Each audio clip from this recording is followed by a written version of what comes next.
বাঙালি জাতির ইতিহাসে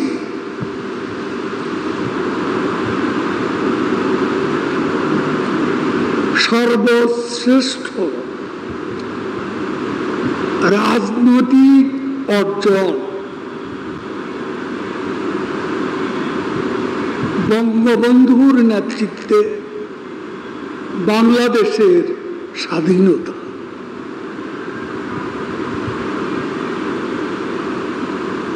বাঙালি জাতির ইতিহাসের আরেকটি অর্জন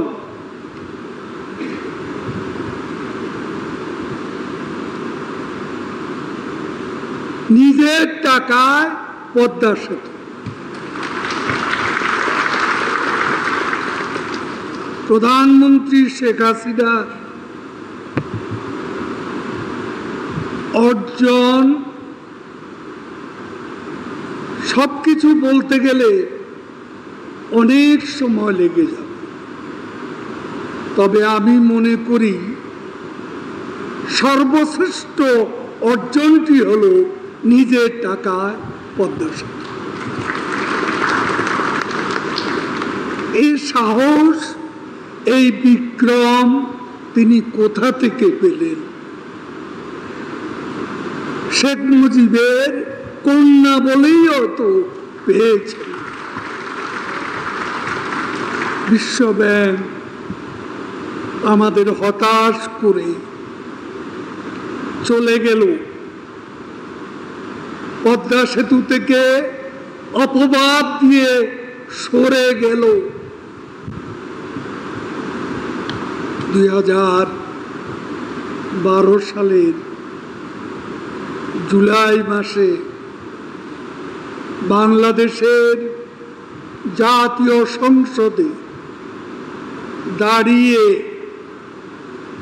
বঙ্গবন্ধু শেখ মুজিবের কন্যা দেশরত্ন শেখ হাসিনা ঘোষণা দিলেন, আমি আমাদের টাকায় পদ্মা সেতু করব।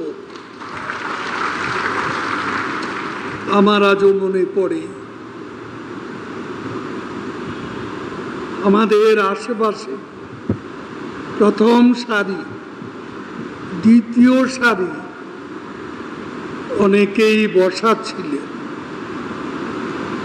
নেত্রী যখন ঘোষণা দিলেন, এটা নিয়ে শোরগোল, পাগল নাকি?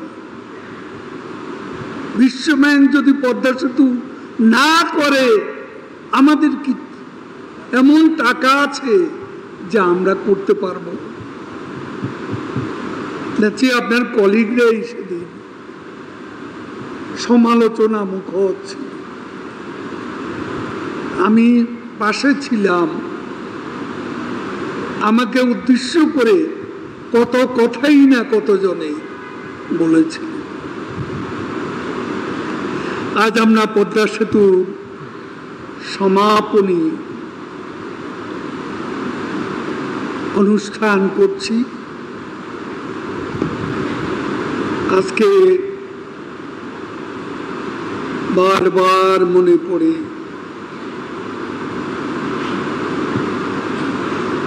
পদ্মার ওপারে মুমূর্ষু মাকে নিয়ে যে ছেলেটি ঘন্টার পর ঘন্টা অপেক্ষা করেছিল, ফেরি নেই, লঞ্চ নেই, স্পিড বোট নেই, পদ্মার ঢেউ, তীব্র স্রোত, দিন যায়, রাত গড়ায়, সকাল আসে। ওই পদ্মা পারেই ঢলে পড়ে মা মৃত্যুর কোলে।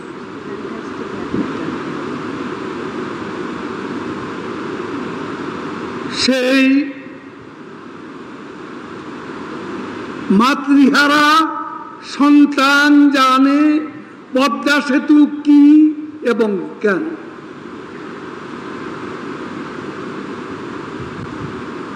লঞ্চ ডুবি মায়ের বুকে সেদিয়ে আছে শিশু, বাচ্চা। প্রবল স্রোত, স্রোতের টানে মায়ের আঁচল থেকে ভেসে গেল অবুঝ শিশু। সে সন্তান হারা মা জানে পদ্মা সেতু কি এবং কেন। বাবার জানাজায় অংশ নিতে মাওয়া প্রান্তে ছেলে এসে উদ্বেগ আকুল বসে আছে। লঞ্চ নেই, ফেরি নেই, স্পিড বোট নেই। জানাজায় ছেলের অংশগ্রহণ হলো না।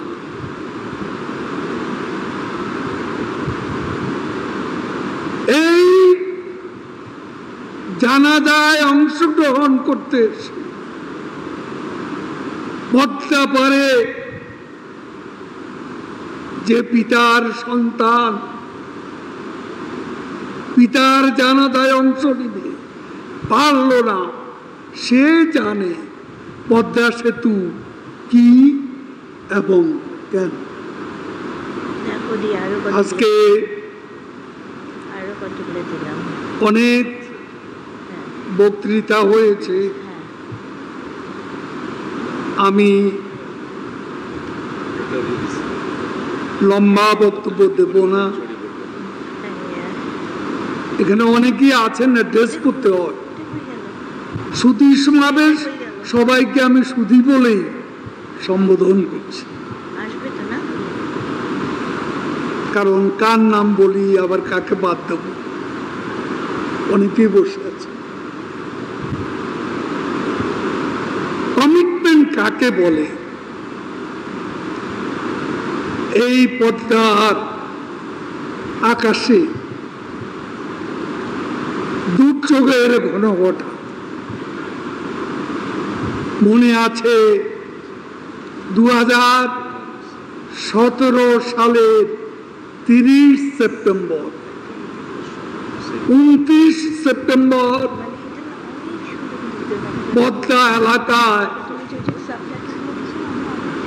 ঘন কুয়াশা, দুর্যোগপূর্ণ আবহাওয়া। আমরা পিয়ারের উপরে প্রথম ট্রাস বসে, প্রথম স্পেন নেত্রী দেশে নেই, তিনি তখন ওয়াশিংটনে।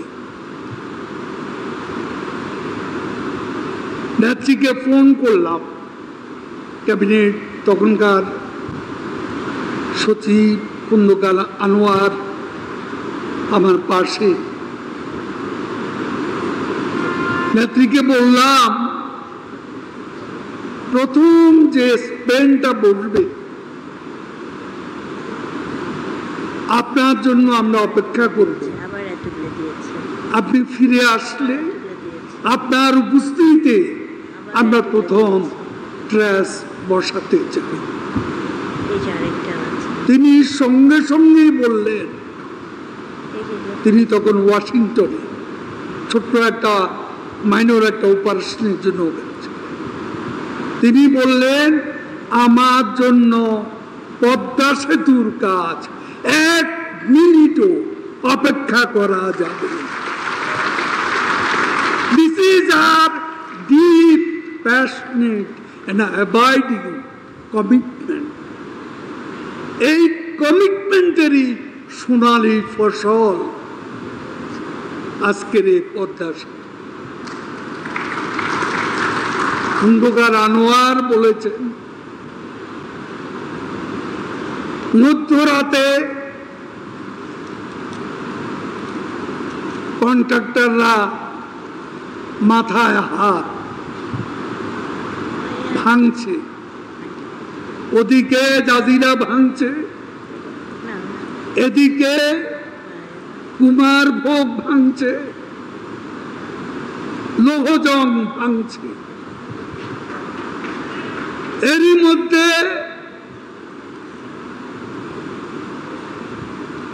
কন্ট্রাক্টরদের যে স্টক ইয়ার্ড, যন্ত্রপাতি হুমকির মুখে, পানি স্রোত থামানো যাচ্ছে না। প্রধানমন্ত্রীকে ফোন করলাম, সঙ্গে সঙ্গে তিনি ফোন ধরলেন এবং বললেন, আমার চোখে তখন, সত্যি বলছি আপনাদের, আমার দু চোখ ভরে তখন পানি। আমি অশ্রু সংবরণ করতে পারছিলাম না যে এত কষ্ট সবই বুঝে বিতা যাচ্ছে। একই অবস্থা খন্দকার আনোয়ার, তখনকার সচিব এবং আমাদের পিডি শফিক, আমরা দাঁড়িয়ে আছি। নেত্রীর সঙ্গে সঙ্গে পানি সম্পদ মন্ত্রণালয়ের সাথে কন্ট্যাক্ট করলেন এবং এখানে যত দরকার যদি এদের না থাকে জিও ব্যাগ সরবরাহ করতে। এ হলো শেখ হাসিনা, এই হচ্ছে তার বিচক্ষণ, দূরদর্শী, সাহসী নেতৃত্ব। আজকে এই স্মৃতিগুলো বারবার মনে পড়ছে। আমি বক্তব্য আর বাড়াবো না, বলবো পরিশেষে যে আজকে এই পদ্মা সেতুর নাম আমরা শেখ হাসিনার নামে, শেখ হাসিনা পদ্মা সেতু করতে চেয়েছিলাম, সংসদে দাবি উঠেছিল, সারা বাংলাদেশে বহু মানুষ দাবি তুলেছিল, কিন্তু তিনি সবার দাবি, ইভেন তার সঙ্গে শেখ রেহানাও একই সুরে কথা বলে। কথা হচ্ছে পদ্মা সেতু হবে পদ্মা নদীর নামে, আমার নাম কোনো অবস্থাতে আমি ব্যবহার করতে দেব। আমি অনেক চেষ্টা করেছি, অনেকে আমাকে অপবাদ দিয়েছে। আজকে সৈয়দ আবুল হোসেন নেই, নামটা ভুলে গেলে চলে না, কারণ সূচনা লগ্নে আবুল হোসেন ছিল। আজ তিনি পরলোকে, আমি তাকে স্মরণ করছি শ্রদ্ধার সঙ্গে। তো এখানে আজকে আমি এই কথা বলে শেষ করব যে নেত্রী, আপনি না চাইলেও আপনি কোটি মানুষের হৃদয়ে আপনার নাম লিখে ফেলেছেন। পদ্মা সেতুর সঙ্গে আপনার নাম মিশে গেছে। যতদিন এ বাংলায় পদ্মা সেতু থাকবে পদ্মা নদীর উপর, ততদিন শেখ হাসিনার নামও উচ্চারিত হবে সগৌরবে।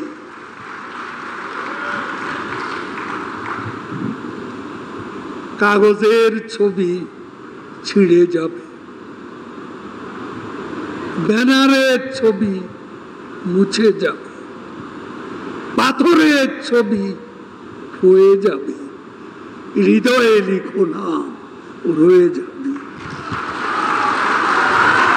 যে নাম আপনি হৃদয়ে লিখেছেন সেই নাম কেউ কোনোদিন মুছতে পারবে না।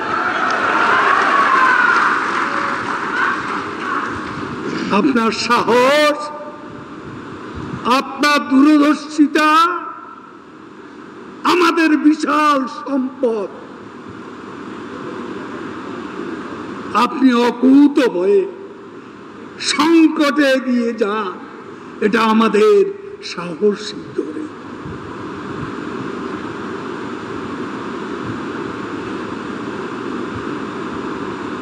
অসত্যের কাছে নত নাহি হবে শীত,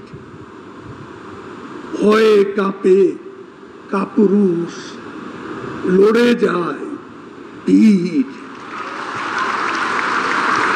She has made us look brighter. She has made us stand taller. She has shown us the way out of poverty. She has shown us the way out of darkness. Shabas Sheikh Hasina. জয় বাংলা, জয় বঙ্গবন্ধু।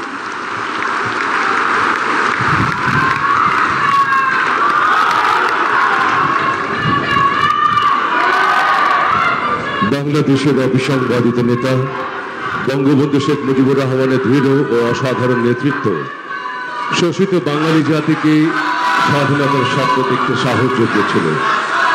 মাননীয় প্রধানমন্ত্রী শেখ হাসিনা তার পিতার মতো আপোষে, অপবাদ, ষড়যন্ত্র ও সকল বাধা উপেক্ষা করে এবং সাহসী সিদ্ধান্ত গ্রহণ করে তিনি উপহার দিয়েছেন পদ্মা সেতু। সুধীবৃন্দ, এখন পদ্মা বহুমুখী সেতু প্রকল্পের পক্ষ থেকে মাননীয় প্রধানমন্ত্রী শেখ হাসিনাকে শুভেচ্ছা স্মারক প্রদান করবেন সড়ক পরিবহন ও সেতু মন্ত্রণালয়ের মাননীয় মন্ত্রী জনাব Obaidul Quader MP. Ladies and gentlemen, now mementos will be presented to the Honorable Prime Minister on behalf of Podda Multipurpose Bridge Project. Honorable Minister Mr. Obaidul Qadir MP is doing the honor.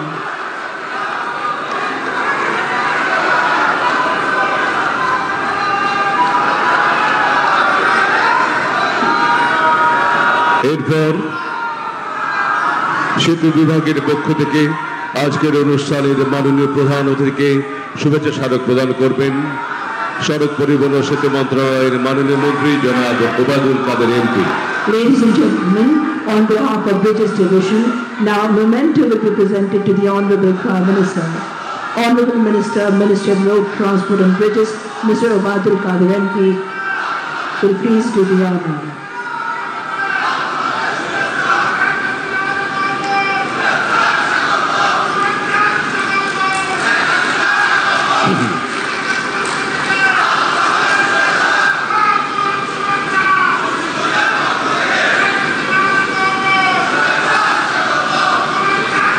সম্মানিত সুধী, উন্নয়নের মহাকবি এবং smart বাংলাদেশের স্বপ্নদ্রষ্টা মাননীয় প্রধানমন্ত্রী শেখ হাসিনা পদ্মা সেতুর স্বপ্ন বীজ বুনেছিলেন। শত প্রতিকূলতা সত্ত্বেও অসীম সাহসিকতার সঙ্গে পদ্মা সেতুর বাস্তব রূপ দিয়েছেন তিনি। এখন গণপ্রজাতন্ত্রী বাংলাদেশ সরকারের মাননীয় প্রধানমন্ত্রী শেখ হাসিনা এমপিকে পদ্মা সেতু প্রকল্পের আনুষ্ঠানিক সমাপনী উপলক্ষে আয়োজিত সুধী সমাবেশে তার মূল্যবান ও দিক নির্দেশনামূলক ভাষণ প্রদান করার জন্য সবিনয় অনুরোধ জানাচ্ছি। Excellencies, ladies and gentlemen, may I have the honor to invite the chief guest of the ceremony, Honorable Prime Minister, Government of the People's Republic of Bangladesh, Her Excellency Sheikh Hasina MP, to please address the distinguished gathering on the occasion of closing ceremony of Podda Multipurpose Bridge Project. Ladies and gentlemen, Honorable Prime Minister. বিসমিল্লাহিররহমানিররহিম।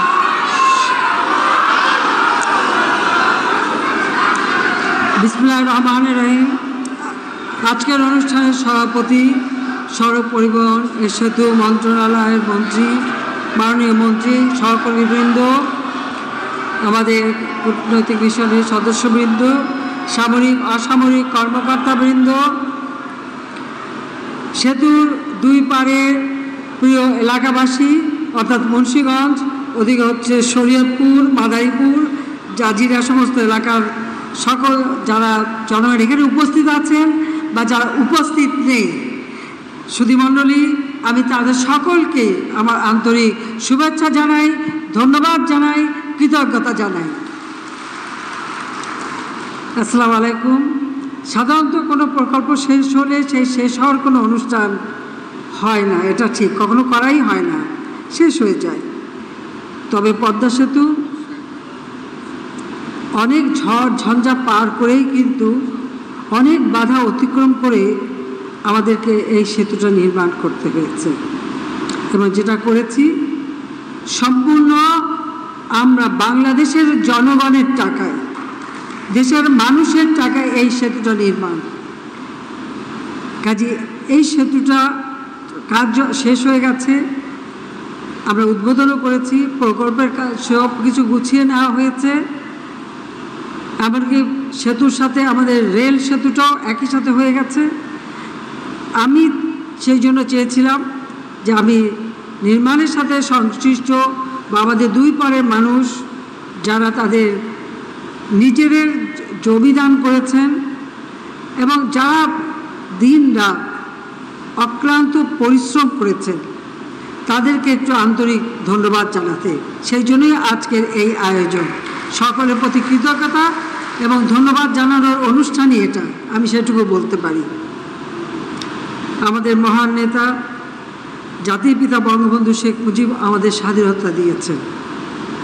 তিনি আমাদের শিখিয়েছেন মাথা উঁচু করে চলতে। তিনি আমাদেরকে মুক্তিযুদ্ধের চেতনায় উদ্বুদ্ধ করেছিলেন, স্বাধীনতার চেতনায় প্রেরণা দিয়েছিলেন, শক্তি দিয়েছিলেন, সাহস দিয়েছিলেন। বাঙালি জাতি বিশ্বসভায় মর্যাদা নিয়ে চলবে, মাথা উঁচু করে চলবে, এটাই ছিল জাতির পিতা আকাঙ্ক্ষা। তো তার নেতৃত্বে আমরা স্বাধীনতা অর্জন করেছি। আমি আজকের দিনে আমাদের মহান নেতা, সর্বকালের সর্বশ্রেষ্ঠ বাঙালি জাতির পিতা বঙ্গবন্ধু শেখ মুজিবুর রহমানের প্রতি শ্রদ্ধা জানাচ্ছি। শ্রদ্ধা জানাই ৩০ লক্ষ শহীদের প্রতি, ২ লক্ষ মা বোনের প্রতি।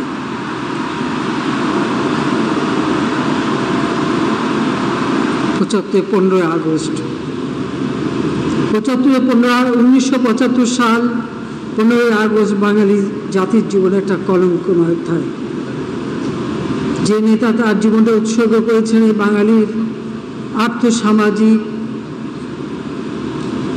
রাজনৈতিক, অর্থনৈতিক, সাংস্কৃতিক মুক্তির জন্য, যে ক্ষুধার্ত মানুষের অন্ন, বস্ত্র, বাসস্থান, চিকিৎসা, শিক্ষার ব্যবস্থা করে এদেশের মানুষকে উন্নত জীবন দিতে চেয়েছিলেন, নিজের জীবনকে উৎসর্গ করেছিলেন, বছর পর বছর কারাগারে কাটিয়েছেন, মৃত্যুর মুখোমুখি দাঁড়িয়েছেন, ফাঁসির আদেশ হয়েছে, মুখোমুখি দাঁড়িয়েছেন। সব কিছু উপেক্ষা করেও যিনি আমাদের স্বাধীনতা দেন, শুধু স্বাধীনতা নয়, একটা যুদ্ধ বিধ্বস্ত দেশ গড়ে তুলে তিনি বাংলাদেশকে স্বল্প মর্যাদা এনে দিলেন এবং আর্থসামাজিক মুক্তির লক্ষ্যে যিনি দ্বিতীয় বিপ্লবের কর্মসূচি দিয়ে বাংলাদেশকে একটি ক্ষুধা, দারিদ্র্যমুক্ত, উন্নত, সমৃদ্ধ বাংলাদেশ গড়ে তোলার পদক্ষেপ নিলেন। মানুষের জীবনে যেমন একটি শান্তি ফিরে এলো, স্বস্তি ফিরে এলো, মানুষ নতুন করে উন্নত জীবনে স্বপ্ন দেখতে শুরু করলো। সেই সময় এই ৭৫-এর ১৫ই আগস্ট বাংলাদেশের রাষ্ট্রপতি জাতির পিতা বঙ্গবন্ধু শেখ মুজিবুর রহমানকে নির্মমভাবে হত্যা করা হলো। শুধুমাত্র রাষ্ট্রীয় ক্ষমতার জন্য যে একজন রাষ্ট্রপতিকে হত্যা করা হয়েছিল তা কিন্তু নয়, একই সাথে হত্যা করলো আমার মা বেগম ফজিলাতুন্নেসা মুজিবকে। আমার ছোট ৩ ভাই, মুক্তিযোদ্ধা লেফটেন্যান্ট ক্যাপ্টেন শেখ কামাল, মুক্তিযোদ্ধা লেফটেন্যান্ট শেখ জামাল, এবং আমার ছোট্ট ভাইটি যার বয়স মাত্র 10 বছরের ছিল, শেখ রাসেল, তাকেও ঘাতকের দল রেহাই দেয়নি। কামাল জামানের অপহৃত বধূ, তাদেরকে হত্যা করলো। আমার একমাত্র চাচা শেখ আবু নাসের, মুক্তিযোদ্ধা, শেখ ফজলুল হক মনি, তিনিও একজন মুক্তিযোদ্ধা এবং তার অন্তঃসত্ত্বা স্ত্রী আর্যমণি, আব্দুল রাব সানিবাদ, মুক্তিযোদ্ধা, সংগঠক এবং তার 10 বছরের ছেলে আরিফ, 13 বছর মেয়ে, 4 বছর নাতি সুকান্ত সহ সেই পরিবারের সদস্যদের হত্যা করল। রাষ্ট্রপতি, military secretary brigadier Jamil Uddin এবং পুলিশ অফিসার সিদ্দিকুর রহমান, তাদেরকেও নির্মমভাবে হত্যা করল। আর একই সাথে এর পরপরই 3রা নভেম্বর ঢাকা কেন্দ্রীয় কারাগারে জাতীয় 4 নেতাকে নির্মমভাবে হত্যা করা হল। আমি তাদের সকলের আত্মার মাগফিরাত কামনা করি, তাদের আজকে শ্রদ্ধার সাথে স্মরণ করি। এই হত্যাকাণ্ডের পর বাংলাদেশ কিন্তু এগোতে পারেনি, বরং অকাতরে জীবন দিয়েছে হাজার হাজার সেনাবাহিনীর সৈনিক, অফিসার এবং মুক্তিযোদ্ধারা। বাংলাদেশ আওয়ামী লীগের অগঠিত নেতা কর্মীর উপর চলেছে অকথ্য অত্যাচার, নির্যাতন এবং তাদের হত্যা করা হয়েছে। ছাত্রলীগ, যুবলীগের অনেক নেতা কর্মী লাশ গুম করা হয়েছে। বিমান বাহিনীর অফিসারদের এবং অনেক কর্মচারীদের হত্যা করেছে, তাদেরও লাশ এখনও স্বজনরা কেঁদে ফেরে লাশ গুম হয়ে গেছে, খুঁজে পায় না। বাংলাদেশটাকে একটা অশান্ত পরিবেশের মধ্যে নিয়ে আসা হয়েছিল, কিন্তু বাংলাদেশ এগোতে পারেনি। সেই দরিদ্র আরো দরিদ্র হয়েছে। দেশের মানুষ পেটে ভাত নেই, পরনে ছিন্ন কাপড়, বিদেশ থেকে পুরোনো কাপড় এনে পরানো হয়, রোগী চিকিৎসা নেই, শিক্ষা নেই, যোগাযোগের কোনো উন্নতি নেই। এই অবস্থায় তো ছিল। সেই বাংলাদেশের পরিবর্তন আনা, সেই বাংলাদেশকে সারা বিশ্বের কাছে মাথা তুলে দাঁড়াবার সুযোগ করে দেওয়া, এটাই তো আমাদের একমাত্র লক্ষ্য ছিল। যখন ক্ষমতায় ছিলাম না, বিদেশে গেছি, বাংলাদেশ নামটা শুনলে জিজ্ঞেস করতো এটা কি ভারতের কোনো অংশ, জিজ্ঞেস করতো এই দেশে তো শুধু ঘূর্ণিঝড়, জলোচ্ছ্বাস, বন্যা, দুর্ভিক্ষ লেগে থাকে। ভিক্ষুকের জাতি, মিসকিন হিসেবে আমাদেরকে হিসাব করা হতো, যেটা আমাদের জন্য অত্যন্ত কষ্টের, ব্যথার ছিল। যে লাখো শহীদের রক্তের বিনিময়ে আমরা পেয়েছি স্বাধীনতা, আর সেই স্বাধীন জাতি হিসেবে আমাদের মর্যাদা থাকবে না, আমরা মাথা তুলে কথা বলতে পারবো না, আমরা আত্মমর্যাদাবোধ আমাদের থাকবে না। এটা কি ধরনের বাংলাদেশ? বাবা মা ভাই সব হারালাম, আমরা 2 বোন বিদেশে আসতে পারিনি, তখন আমাদের আসতে দেওয়া হয়নি, রিফিউজি হিসেবেই বাড়ি বিদেশে কাটাতে হয়েছিল। নিজেদের নামটাও ব্যবহার করতে পারিনি, নিরাপত্তার কারণে নাম ব্যবহার করতে দেয়নি। এরপর 81 সালে আওয়ামী লীগ যখন আমাকে আমার বর্তমানে সভাপতি নির্বাচিত করে, আমার ছোট শিশু সন্তান, 8 বছরের মেয়ে, 10 বছর ছেলে, মাতৃস্নেহ বঞ্চিত করেই আমি ফিরে আসি বাংলার মাটিতে। আমি কোথায় ফিরে এসেছিলাম? আমি এমন একটা দেশে ফিরে আসলাম, একটা নাগরিক হিসাবে বাবা মা ভাইয়ের হত্যার বিচার চাইতে পারবো না, হত্যা আমি মামলা করতে পারবো না। কেন? ইনডেমনিটি অর্ডিন্যান্স জারি করে খুনিদেরকে বিচারের হাত থেকে মুক্ত রাখা হয়েছে এবং বিভিন্ন দূতাবাসের চাকরিতে পুরস্কৃত করা হয়েছে এবং ক্ষমতা বসানো হয়েছে। যুদ্ধ অপরাধী যাদের বিচার জাতিপিতা করেছিলেন, সারা বাংলাদেশকে জ্বালিয়ে পুড়ে ছারখার করেছিল, হাজার হাজার মা বোনদেরকে ক্যাম্পে ধরে নিয়ে যাদের দিনের পর দিন পাশবিক অত্যাচারের নির্যাতনের শিকার হতে হয়েছিল। কত গ্রামের পর গ্রাম পুরুষ শূন্য, শুধু বিধবার গ্রাম। 3 কোটি মানুষ গৃহহারা, 1 কোটি মানুষ শরণার্থী। সেই দেশটিকে যিনি গড়ে তুললেন, তাকে হত্যার পর এই বাংলাদেশে তো সেই রক্তাক্ত অবস্থা চলতেই থাকে 75 পরে। যে জাতি রক্ত দিয়ে দেশটা স্বাধীন করলো, সে জাতি কেন মাথা নিচু করে চলবে? সেই অকুতভয় জাতিকে একেবারে মর্যাদাহীন করে ছেড়ে দেওয়া হয়েছিল এবং খবরদারিটা খুব বেশি চলতো আমাদের উপর। 21 বছর পর সরকারে আসি, আমি জাপানে গিয়েছিলাম। আমার মনে আছে জাতির পিতা জাপানে যখন যান তখন যমুনা নদীর উপর সেতুর প্রস্তাব দিয়ে এসেছিলেন। তখন আলোচনা হয়েছিল পদ্মা এবং অন্যান্য নদীতে যমুনা নদীর উপর সেতু নির্মাণ। জাপান ফিজিবিলিটি স্টাডি করে দেয়, কিন্তু এরপরে আর কাজ তেমন এগোয়নি। যার পরবর্তী সেটা নির্মাণ হয়। আমি যখন 96 সালে সরকার গঠন করি, ওই সেতুর ডিজাইনে সেখানে আমি নিজে উদ্যোগ নিয়ে সেখানে রেল যোগাযোগ, গ্যাসের লাইন, বিদ্যুতের লাইন এবং এটা মাল্টিপারপাস সেতু হিসেবে তৈরি করি। তখনও আমি বিরোধী থাকলেও আমি যখন ওয়াশিংটনে যেতাম, আমি ওয়ার্ল্ড ব্যাংকের সকলের সাথে কথা বলতাম এবং আমাদের বাঙালি অফিসার তাদের সাথেও। যখন এই সেতুটা যমুনা সেতু নির্মাণের কথা হতো, আমি সবসময় দাবি করতাম যেখানে রেল সেতু থাকতে হবে। আর তারা বলতো যে না, রেল সেতু ভায়াবল হবে না। আমি তাদের প্রমাণ করেছি যে হ্যাঁ, এটা ভায়াবল হবে, কিন্তু তাদের একটাই কথা ছিল। কিন্তু আমি যখন সরকারে এসেছি তাদের সে কথা কিন্তু মানি নেই। আমি রেল সেতু ওই ডিজাইনের সাথে আমরা রেল সেতুটাও যুক্ত করেছিলাম। কাজে এই লড়াইটা কিন্তু অনেক আগের লড়াই। কাজে আজকে দেখা যাচ্ছে যে সেই রেল সেতু এখন সবথেকে বেশি কার্যকর। এখন তো সেই ওয়ার্ল্ড ব্যাংকে আবার আমাদের প্রস্তাব দিল যে আলাদাভাবে ডেডিকেটেড রেল সেতু করে দেবে, কারণ আমরা ট্রান্স এশিয়ান হাইওয়ের সাথে যুক্ত হলে আমাদেরকে এই ধরনের একটা সেতুর দরকার আছে, যোগাযোগ ব্যবস্থা করার দরকার আছে। আমি রাজি হয়ে গেলাম, আমাদের সেই সেতু হচ্ছে। আমরা যমুনা সেতু, বঙ্গবন্ধু সেতু যেটা সড়ক সেতু, সেটা আমরা উদ্বোধন করেছিলাম 98 সালের নভেম্বরে। আর ওই সময় আমরা পদ্মা সেতু নির্মাণেরও আমি যখন জাপান যাই আলোচনা হয়, তখন আমি দুটো সেতুর জন্য প্রস্তাব দিয়েছিলাম। একটা হচ্ছে আমাদের পদ্মা, আর একটা হচ্ছে আমাদের রূপসা, ভৈরব নদীর উপর খুলনায়। তা আমাকে জাপানের প্রাইম মিনিস্টার জিজ্ঞেস করলেন যে আপনার কনস্টিটুয়েন্সি কোনটা করলে আপনার সুবিধা হবে। আমরা দুটোই আমার কনস্টিটুয়েন্সি। পদ্মা সেতু করলে আমি আমার কনস্টিটুয়েন্সিতে যেতে পারবো, আর রূপসা সেতু করলে আমি যেতে পারবো, কারণ সারা বাংলাদেশে আমার কনস্টিটুয়েন্সি, আমি কেন ভাগ করতে যাব। যাই হোক, আমি জানতাম যে রূপসা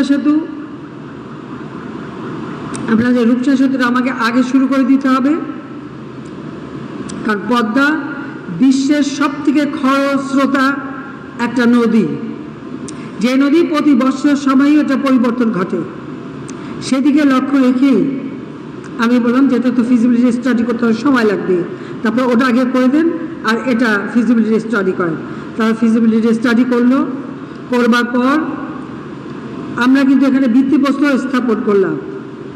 সেটাও 2001 সালের জুলাই মাসে আমরা এখানে ভিত্তিপ্রস্তর স্থাপন করলাম এবং এটা ডিজাইন করা প্রায় আমরা শুরু করলাম। দুর্ভাগ্যের বিষয় 2001-এ আওয়ামী লীগ ক্ষমতা আসতে পারলো না, কারণ সেটাও আমার একটা দোষ যে আমি আমাদের গ্যাস বিক্রি করবার মুচলেখা দেইনি। কারণ আমার সময় আন্তর্জাতিক টেন্ডার দিয়ে গ্যাস ব্লক বিভিন্ন আমেরিকান কোম্পানিকে দেওয়া হয়েছিল এবং গ্যাস তারা উত্তোলন করছিল। তো সেই গ্যাস উত্তোলন করে তারা বিক্রি করবে ভারতের কাছে। আমি সেখানে বাদ সাধলাম যে এই গ্যাস আমার দেশের মানুষের চাহিদা পূরণ করবে, আবার 50 বছরের উদ্বৃত্ত থাকবে, রিজার্ভ থাকবে, তারপর আমি গ্যাস বিক্রি করব। স্বাভাবিক, বড় বড় দেশের এ ধরনের দাবি না মানলে যেটা হয়, আমার ভাগ্য তাই হলো। আমি 2001-এ সরকার গঠন করতে পারলাম না। ভোট আমরা পেয়েছিলাম বেশি, সিট পেলাম না, সরকার গঠন করতে পারলাম না। তাতে আমার কোনো আফসোস ছিল না। কেন আফসোস ছিল না? যে এই বাংলাদেশের সম্পদ বেচে ক্ষমতায় আসতে হবে, শেখ মুজিবের মেয়ে কখনো সেটা চায় না। আমার বাবা কারো কাছে মাথা নত করেনি, আমিও করি না। ক্ষমতা না আসি কি আসে যায়, কিন্তু আমার দেশের সম্পদ বেচে না। খালেদা জিয়া রাজি হয়ে গেল, ক্ষমতায়ও আসলো। খালি আমি শুধু এইটুকুই বলেছিলাম, আল্লাহ তাআলা জন বুঝে ধন দেয়। বলেছে গ্যাস বিক্রি করবে, গ্যাস পাবেও না, বিক্রি করতে পারবেও না। পারে নাই। কিছু কিছু মানুষ সাবধান মেশে থাকে, এটাই হচ্ছে সব থেকে দুর্ভাগ্যের। আসুন পদ্মা সেতুর ব্যাপারেই বলি, এটাও আর এক ইতিহাস। পদ্মা সেতু আমরা নির্মাণ করব। জাপান ফিজিবিলিটি স্টাডি করে দিল সেই সময় যে জায়গাটা, এটাই মাওয়া থেকে এই জায়গাটাই তারা ঠিক করে দিয়েছিল। খালেদা জিয়া 2001-এ এসে বলল এটা এখানে হবে না, এটা এখানে হবে না, এটা আরিচা থেকে মানে দৌলতদিয়া পর্যন্ত করতে হবে। জাপানিজরা কিন্তু আপনারা জানেন যে তারা কিন্তু খুব আত্মমর্যাদাবোধ তাদের মধ্যে অনেক বেশি। জাপানের মন্ত্রী আমাকে জিজ্ঞেস করলেন যে আপনার কথায় পদ্মা সেতু আমরা করতে চেয়েছি, তখন আমি বিরোধী দলে, আপনি যেখানে বলেন সেখানে আমরা করব। তাই বললাম যে আপনারা তো সব জায়গাটা ফিজিবিলিটি স্টাডি করেছেন, আর এই জায়গায় করলে পরে আমার দক্ষিণ পশ্চিম প্রায় 21টা জেলার সঙ্গে সংযোগ হবে অতি দ্রুত। আর এখান থেকে যদি আরিচা পর্যন্ত যেতে হয়, আরিচা থেকে পাটুরিয়া রাস্তা, ওটাও কিন্তু আমার সময় করা, যদিও উদ্বোধন করেছিল বিএনপির মন্ত্রী, কিন্তু ওই আইডিয়াটা জমি ভরাট করা এবং ওটা করেছিলাম আমি 7 কিলোমিটার। তো 107 কিলোমিটার দূরে যে দৌলতদিয়া থেকে রাজবাড়ী এবং ফরিদপুরের মোড়, সেখান থেকে আবার যেতে হবে ভাঙা হয়ে বরিশালের দিকে। এটা একটা লম্বা সফর। আর ঢাকা থেকে মাওয়া পর্যন্ত মাত্র 55 কিলোমিটার, সেতু পার হলেই আমরা চলে যাচ্ছি, সময় বাঁচবে। আর আমি জানি যে এই জায়গাটা করা সবথেকে কঠিন, তো কঠিন কাজটাই তো আমাদের করতে হবে। তো জাপানকে দিয়েও তারা ফিজিবিলিটি স্টাডির নামে সেই আমার ভিত্তিপ্রস্তর স্থাপন সেগুলি সব নষ্ট করে তারা বিএনপি সেটা করতে দিল না। আমরা আসলাম সরকারে এসেই 2009 সালে সরকার গঠন করার পরেই বললাম এই জায়গায় পদ্মা সেতুর বিশেষ করে সবার আগে প্রয়োজন হচ্ছে ডিজাইন, নকশা, এটা তৈরি করতে হবে। তো আমার কাছে নকশা দিল, আমার আইডিয়া ছিল যে একই সাথে রেল লাইন এবং সড়ক, দোতলা সেতু করব। খুবই কঠিন কাজ এই নদীতে এই সেতু করা, কারণ একই সাথে যদি সব গাড়ি এবং রেলগাড়ি মানুষসহ মালামালসহ একসাথে যদি দাঁড়ায়, তাহলে সেই মানে ওজনটা নিতে পারবে এই ধরনের সেতু, যা ভূমিকম্প অথবা কোনো রকম যদি জাহাজ ধাক্কা লাগে বা কোনো রকম কিছু হয়, সেটার থেকে যেন শক্তভাবে গড়ে ওঠে। এটা একটা কঠিন কাজ, কিন্তু করলে তো যেটা কঠিন আর সেটাই তো করতে হবে, সহজটা কেন করব? আমি এই ডিজাইনটাই পছন্দ করলাম। আমরা ভিত্তিপ্রস্তর স্থাপন করলাম, তখন সকলেই এগিয়ে আসলো, ওয়ার্ল্ড ব্যাংক, এডিবি বা জাইকা সমস্ত অনেক দাতা সংস্থা আসলো। আমরা চেয়েছিলাম যে এডিবি এটার মানে লিডিং রোলে থাকুক, ওয়ার্ল্ড ব্যাংক আরও বেশি টাকা দেবে বলে চলে আসলো। এর মধ্যে যে ঘটনা ঘটলো সেটা আরও দুঃখজনক। একটা পদ, সে পদটা হচ্ছে একটা ব্যাংকের এমডি পদ। এই পদটা নিয়ে যত জটিলতা, যত সমস্যা। এখন একটা ব্যাংকে যদি আইন থাকে যে একজন 20 বছর পর্যন্ত থাকতে পারবে, ইতিমধ্যে তার বয়স 70 হয়ে যাচ্ছে, অতিরিক্ত সময় থেকে ফেলেছে, তাহলে সে সেখানে এমডি থাকে কি করে? আর একজন দামি একেবারে নোবেল লরেট, সে ওই সামান্য একটা এমডি পদের জন্য লালায়িত কেন? এই প্রশ্নের উত্তর কখনো পেলাম না, যে একটা এমডি পদের জন্য লালায়িত। যে বড় দেশ তাকে প্রমোট করে, সেই দেশের অ্যাম্বাসেডর আমার অফিসে আসে, আমার অফিসারদেরকে ধমকায়, বলে যে এই সেতু মানে এমডি পদ না থাকলে এই টাকা বন্ধ হয়ে যাবে। এমডি পদের জন্য আমার কাছে তদবির করতে হিলারি ক্লিন্টন ফোন করলেন, 20 মিনিট ধরে ফোন ছাড়ে না, একবার না 2 বার। শেরি ব্লেয়ার তিনি ফোন করলেন, ফ্রান্সের প্রেসিডেন্টের প্রতিনিধি আসলো, পৃথিবীর অনেকেই আসলো। আমি শুধু জিজ্ঞেস করলাম যে আমাকে একটা কথা বলেন যে এই এমডি পদে কি মধু আছে, কি মধু আছে? এটা গ্রামীণ ব্যাংকটা তৈরি করেছিল, এটা শুরু হয়েছিল স্বাধীনতা পর পর, কিন্তু এটা যখন সত্যিকারভাবে আইন করে বাস্তবায়ন হলো 83 সালে, তখন জেনারেল এরশাদ সাহেব ক্ষমতায়।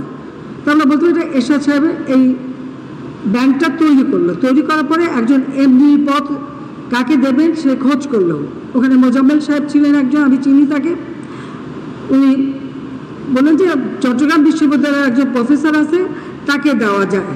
তো সেই প্রফেসরকে এনে এখানে এমডি পদে বসানো হলো।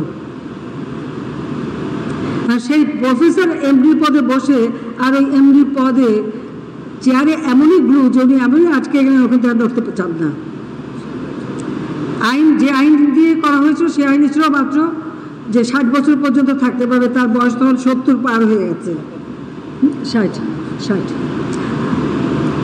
তখন বাংলাদেশ ব্যাংক স্বাভাবিক এ ধরনের যাদের ওভারডিউ হয়ে যা বলে, তাকে আমাদের তরফ থেকে আমাদের মাননীয় অর্থমন্ত্রী মুহিত সাহেব এবং আমার পররাষ্ট্র বিষয় উপদেষ্টা গওহর রিজভী সাহেব সেই এমডি সাহেবের কাছে যে বললেন যে আপনি আর এমডি থাকবেন কেন, আপনি বরং এখানে উপদেষ্টা এমিরেটাস হিসেবে থাকেন। তাতেও তিনি রাজি না, তিনি মামলা করলেন সরকারের বিরুদ্ধে। অর্থমন্ত্রী, বাংলাদেশ ব্যাংক, সরকারের বিরুদ্ধে 2টা মামলা করলেন। তো মামলা শুনলে সবাই ঘাবড়ে যায়। তা আমি খালি অ্যাটর্নি জেনারেল বললাম যে এই মামলা তো কোনো কিছু না, খালি আইনটা প্লেস করবেন। এখন কোর্ট যদি কারো বয়স বাড়াতে পারে আর কমাতে পারে, আর কোর্ট যদি বলে আইন ভঙ্গ হোক, সেখানে তারা আমাদের কিছু বলার থাকে না। কিন্তু কোর্ট তো তা পারবে না, আইন তো ভঙ্গ করতে পারবে না। উনি মামলায় হেরে যেয়ে আরো খেপে গেলেন। আর তার ওই অ্যাম্বাসেডার আনাগোনা তো চলছেই, বারবার পিএমওতে আসে আর ওই একই কথা শোনায়। এরপর একজন আন্ডার সেক্রেটারি আসলেন, তিনিও এসে এমন কিছু কথা বললেন যে আমি সেই দিনই তার সাথে কথা বলা বন্ধ করে দিলাম। তাই না, আমি বলে দিলাম আমেরিকা থেকে আর কেউ আসলে আমি কারোর সাথে আর দেখা করব না। আমি আর দেখা করি নাই, আমি কারোর সাথে আর দেখা করিনি। আন্তর্জাতিক পর্যায়ে ওই প্রশ্ন আমি খালি জিজ্ঞেস করলাম যে ভাই আমাকে একটা জবাব দেন তো, এমডি পদে কি আছে? তবে এখন একটু বলে রাখি, কি যে মধু আছে তা এখন যদি দেখেন তখন খোঁজ পাবেন। যখন লেবাররা মামলা করে, যখন ট্যাক্স ফাঁকি দেওয়ার মামলা হয়, যখন দুর্নীতির মামলা হয়, তখনই আস্তে আস্তে বেরোয় যাবে যে ওই এমডি পদে কি মধু আছে। আর গ্রামীণ ব্যাংকের সব যখন অডিট রিপোর্ট আসবে আরও তথ্য বের হবে। এই ব্যাপারে কিছু বলতে চাই না, কিন্তু দেখা গেল যিনি ওয়ার্ল্ড ব্যাংকের প্রেসিডেন্ট মিস্টার জলিক, তার সাথে আমার পরিচয় ছিল। তিনি যেদিন চলে যাবেন, এটা কোনো বোর্ডে পাস হয়নি, কিন্তু যাবা ঠিক যেদিন যাবে সেই দিনই সে পদ্মা সেতু টাকাটা বন্ধ করে দিল। এবং এর জন্য হিলারি ক্লিন্টনেরই নাকি নির্দেশ ছিল যেটা বন্ধ করে দিতে হবে। কেন এমনি পদে থাকতে পারলো না? টাকা বন্ধ করার সাথে সাথে আবার অন্যান্য যারা দাতা সংস্থা একে একে দেখি সবাই বন্ধ করে দিল। আমি বিশ্বের অনেক নেতাদের সাথে কথা বলেছিলাম, তো সকলেই ধারণা যে ওয়ার্ল্ড ব্যাংক ছাড়া বোধহয় এই ধরনের সেতু করা যাবে না। যে কেন যাবে না? ওয়ার্ল্ড ব্যাংক না থাকলে পারা যাবে না, আমরা পারা যাবে না কেন? আমরা নিজে করতে পারবো না কেন? আমি যখন চট্টগ্রামে গেলাম, আমাদের এই সাউথ ইস্ট এশিয়ান অনেক নেতাদের সাথে কথা হলো। একমাত্র মালয়েশিয়ার প্রেসিডেন্ট ডক্টর রাজ্জাক বললেন যে ঠিক আছে, আপনার সেতুটা আমি করে দেব। আমি তাদের সাথে আলোচনা করলাম, জাপান যাওয়ার পথে মালয়েশিয়া এয়ারপোর্টে বসেও তার উপদেষ্টার সাথে কথা হলো। তারা মোটামুটি একটা প্ল্যান আমাদের দেখালেন, কিন্তু মুশকিল হয়ে গেল আমার দেশের ভিতরে। আমার সাথে তো কেউ নাই, কেউ বলতেছে না যে ওয়ার্ল্ড ব্যাংক ছাড়া আমরা করতে পারবো। হ্যাঁ আছে, আমার জনগণ আছে, বাংলাদেশের মানুষ আছে, শুধু বাংলাদেশের মানুষ আছে। আমাদের দেশে যারা এখন বুদ্ধিজীবী, জ্ঞানী, গণী, প্রত্যেকেই বলে এটা করা সম্ভব না। আমি বলছি আমরা করব। বলে টাকা কোথেকে আসবে? আমরা 17 কোটি মানুষ, টাকা এসে যাবে। আমরা তো একদিনে সব টাকা খরচ করবো না, যে টাকাই লাগুক আমরা আস্তে আস্তে করবো, কিন্তু আমরা করবো। এবার আমি নিজের টাকায় করব। আমাকে আমাদের মাননীয় অর্থনীতি পড়াতে অর্থনীতি এসে বললেন, তারপর তাদের অনেক শর্ত বলে দুর্নীতির ষড়যন্ত্র হয়েছে। আমি বলে আমাকে প্রমাণ দেখান। এই প্রমাণ আর দেখাতে পারে না। তাদের একজন ওয়ার্ল্ড ব্যাংকের ভাইস প্রেসিডেন্ট যিনি এই অঞ্চল দেখেন, তিনি আসলেন, সাথে তাদের ইন্টিগ্রিটি অফিসার একটা ব্যাগ নিয়ে আসছে। তিনি বসে আছেন, ওই ব্যাগের হাত থেকে ছাড়ে না। তা আমি বললাম যে আপনারা বলছেন দুর্নীতি, তো দুর্নীতির কথা আমাকে দেখা, আমাকে প্রমাণ দেন। আমি তো কাগজ চাই, প্রমাণ চাই। না প্রমাণ আছে, আমরা বের করেন। তারপর সেই ভদ্রলোকে ব্যাগ খুলে দেওয়া যে বললাম যে আপনি যে ব্যাগটা খুব সযত্নে ধরে রেখেছেন চেয়ারে বসে, নিশ্চয়ই ব্যাগের মধ্যে আছে, ব্যাগটা খোলেন, বের করেন। উনি তাড়াতাড়ি ব্যাগটা ছেড়ে দিলেন, বললেন এখানে কিছু নাই। মানে তাহলে কিসের ভিত্তিতে আপনারা বলেন যেখানে দুর্নীতি হয়েছে? আমাকে প্রমাণ দিতে হবে। ওয়ার্ল্ড ব্যাংকে আমার ইন্টিগ্রিটি অফিসার হিসেবে আমাদের ডক্টর মশিউর রহমান সাহেব, ওনাকে আমি বললাম ওদের সামনে আপনারা চিঠি লেখেন, ওয়ার্ল্ড ব্যাংকে অফিসিয়ালি চিঠি লেখেন যে আমাকে প্রমাণ পাঠান। অনেকদিন পর দুটো চিঠি পাওয়া গেল। সেই চিঠি ছিল বিএনপির আমলে সড়কে এবং একটা বিদ্যুৎ কেন্দ্রের টাকা বন্ধ করে দিয়েছিল ওয়ার্ল্ড ব্যাংক। সেই চিঠি আমরা এই সময় আমি প্রাইম মিনিস্টার ছিলাম না, আমার সরকার ছিল না, এবং এখানে অমুক মন্ত্রী ছিল, তমুক মন্ত্রী ছিল, আপনারা বন্ধ করেছেন। এটার সাথে পদ্মা সেতুর কী সম্পর্ক? পদ্মা সেতু আমরা করছি, তো ওটা তো আপনারা করে দিয়েছেন। তাদের ওই সাহস ছিল না যে আপনাদের চ্যালেঞ্জ দেয়, কিন্তু আমি চ্যালেঞ্জ দিচ্ছি। আমাকে এটা প্রমাণ না দিতে পারলে আমি ছাড়ব না। উপদেষ্টা এসে আমাকে বললেন যে ওরা এই শর্ত দিচ্ছে, এটা মানলে পরে টাকা দেবে। আমি বললাম যে ওদের টাকা আমি নেব না। উনি বললেন তাহলে টাকা নিলে পদ্মা সেতু হবে না। হবে না, যেদিন নিজে টাকা করতে পারবো সেদিন করবো।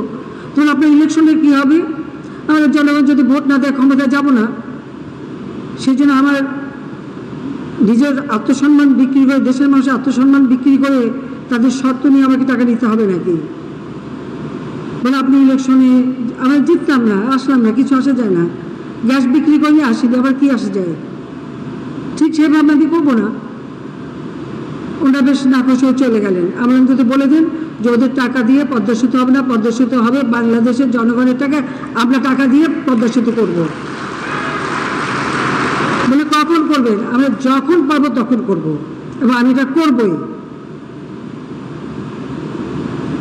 আমি আল্লাহ রাব্বুল আলামিনের কাছে সত্যি কৃতজ্ঞ, আর কৃতজ্ঞ আমার দেশবাসীর কাছে।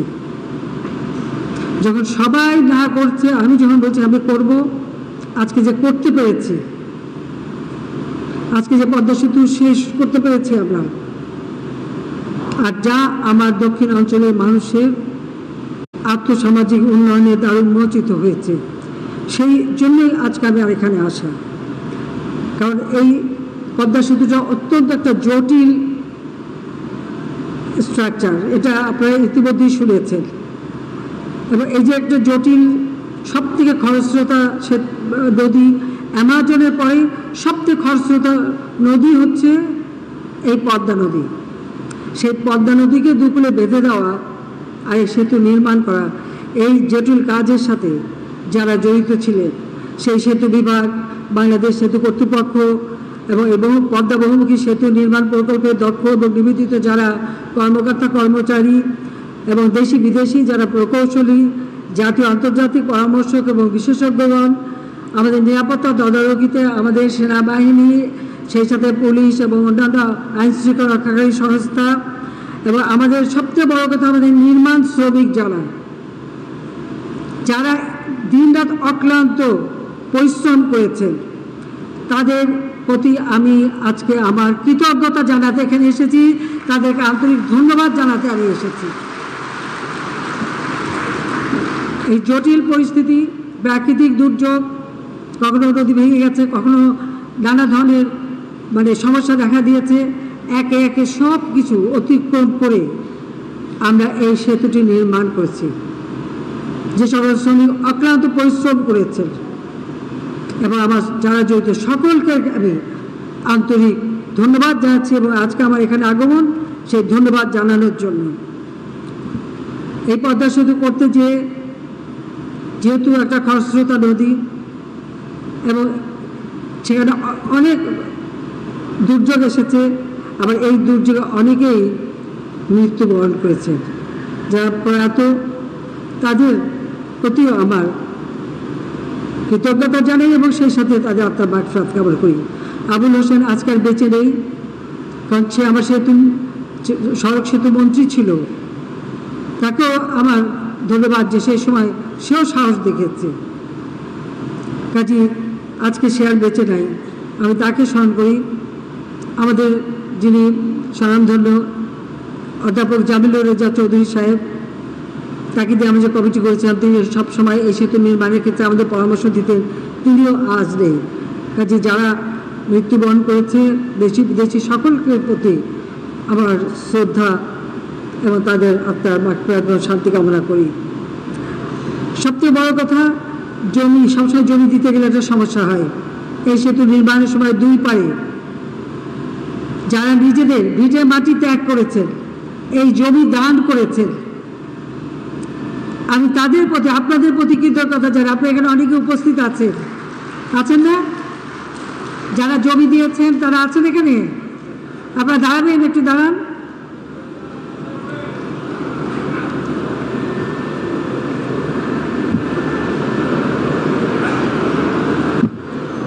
আমি জানি না আপনাদের প্রতি কৃতজ্ঞতা কীভাবে জানাবো। আপনাদের আন্তরিক ধন্যবাদ জানাই। হ্যাঁ, আমরা পুনর্বাসন করেছি, সেটা বড় কথা না, কিন্তু আপনারা আপনাদের পিতা মাতার সম্পত্তিও তুলে দিয়েছেন বিনা দ্বিধায় যে সেতু নির্মাণের জন্য। জাতির কাছ থেকে আমি আপনাদের কৃতজ্ঞতা জানাই। আমার সেই ক্ষেত্রে আমাদের এখানে আওয়ামী লীগের নেতৃবৃন্দ, আমাদের নির্বাচিত প্রতিনিধিবৃন্দ প্রত্যেকে অক্লান্ত পরিশ্রম করেছেন। আমি যারা জমি জমা হারিয়েছেন এবং দিয়েছেন এবং আমাদের যারা নেতৃবৃন্দ এখানে সব আছেন, নির্বাচিত প্রতিনিধিরা আছেন, সকলকেই এই সহযোগিতা করবার জন্য আমি ধন্যবাদ জানাই এবং চিরদিন জাতি এটা মনে রাখবে। আমি এইটুকুই, আর বেশি আমার বলতে চাই না, কারণ আপনারা দেখেন প্রথমবার শুরু করলাম, 2001-এ ভিত্তিপ্রস্তর স্থাপন করতে পারলাম না। দ্বিতীয়বার আসলাম জাতীয় আন্তর্জাতিক ষড়যন্ত্র। আর এই ষড়যন্ত্র যখন মামলা করলো ওয়ার্ল্ড ব্যাংক কানাডা ফেডারেল কোর্টে, সেই মামলায় রায় দিয়ে দিল যে এই পদ্মা সেতু প্রকল্পের টাকায় 1 পয়সাও দুর্নীতি হয় নাই। ওয়ার্ল্ড ব্যাংক যা বলেছে সব ভুয়া, মিথ্যা, বানোয়াট। এটা ফেডারেল কোর্টের রায়।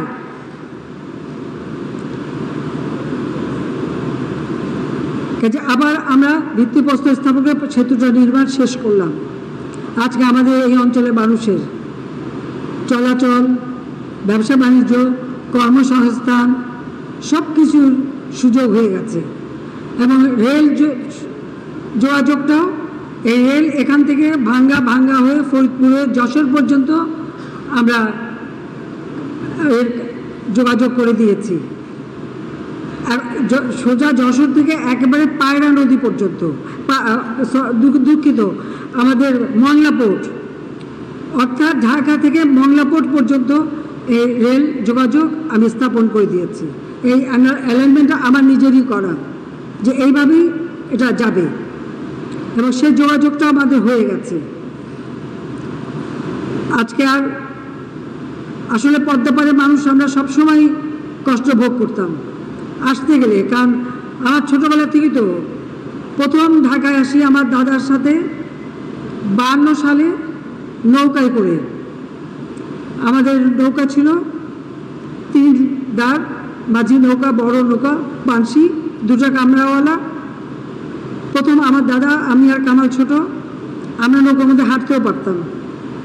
সেই নৌকা নিয়ে প্রথম ঢাকায় এসেছিলাম।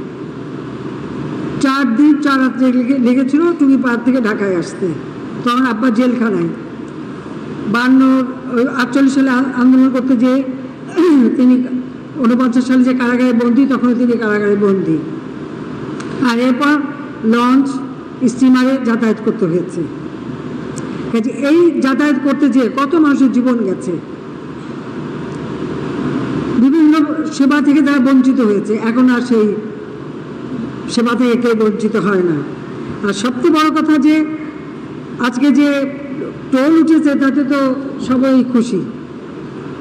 এটা তো আপনারা শুনেছেন দেখ আমি টাকার অঙ্ক দিয়ে এটা বিচার করব না, কারণ এই সেতু আমাদের গর্বের সেতু, এটা টাকার অঙ্ক দিয়ে বিচার করার নয়। এই একটা সিদ্ধান্ত, আমি শুধু এটুকু বলতে চাই যে একটা সিদ্ধান্ত বাংলাদেশকে অন্তত সেই মর্যাদা দিয়েছে যে আগে যারা কথায় কথায় আমাদের উপর খবরদারি করত আর ভাবখানা ছিল যে এরা ছাড়া বাংলাদেশ চলতেই পারবে না, সেই মানসিকতাটা বদলে গেছে। এখন বাংলাদেশ শুনলে মানুষ সমীহ করে আন্তর্জাতিকভাবে। বাংলাদেশের জনগণ একটা মর্যাদা আসনে অধিষ্ঠিত হয়েছে। লাখো শহীদের রক্তের বিনিময়ে অর্জিত স্বাধীনতা, সেই স্বাধীনতা ব্যর্থ হয়নি, সেই স্বাধীনতা সফল হয়েছে। এবং আমরা এখন আর্থসামাজিক উন্নয়নের মাধ্যমে 2041 সালের বাংলাদেশকে আমরা উন্নত সমৃদ্ধ স্মার্ট বাংলাদেশ হিসেবে গড়ে তুলব ইনশাআল্লাহ। সেই সাথে আমরা 2021 থেকে 41 প্রেক্ষিত পরিকল্পনা করেছি। পাশাপাশি আমরা 2100 সালের ডেল্টা প্ল্যান, এই বদ্বীপের মানুষের ভবিষ্যতে কীভাবে উন্নত জীবন পাবে প্রজন্মের পর প্রজন্ম, সেই পরিকল্পনা আমি করে দিয়েছি।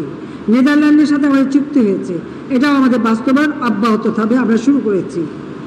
কাজে আজকের বাংলাদেশ এই একটা সিদ্ধান্তের পরে আর এই সেতু নির্মাণের পরে বাংলাদেশের মানুষ এখন গর্ব করে আন্তর্জাতিকভাবে বুক ফুলিয়ে চলতে পারে। এটাই সব থেকে বড় পাওয়া যে লাখো শহীদের রক্তের বিনিময়ে অর্জিত আমাদের এই স্বাধীনতা আর ওই পতাকা আজকে সারা বিশ্বে গর্বের সাথে এগিয়ে যাবে। আমরা এগিয়ে যাব অপরিতরোধ্য গতিতে, যত বাধা আসুক ইনশাআল্লাহ অতিক্রম করে জাতির পিতার সে আদর্শ বাস্তবায়ন করেই বাংলাদেশকে এগিয়ে নিয়ে যাব।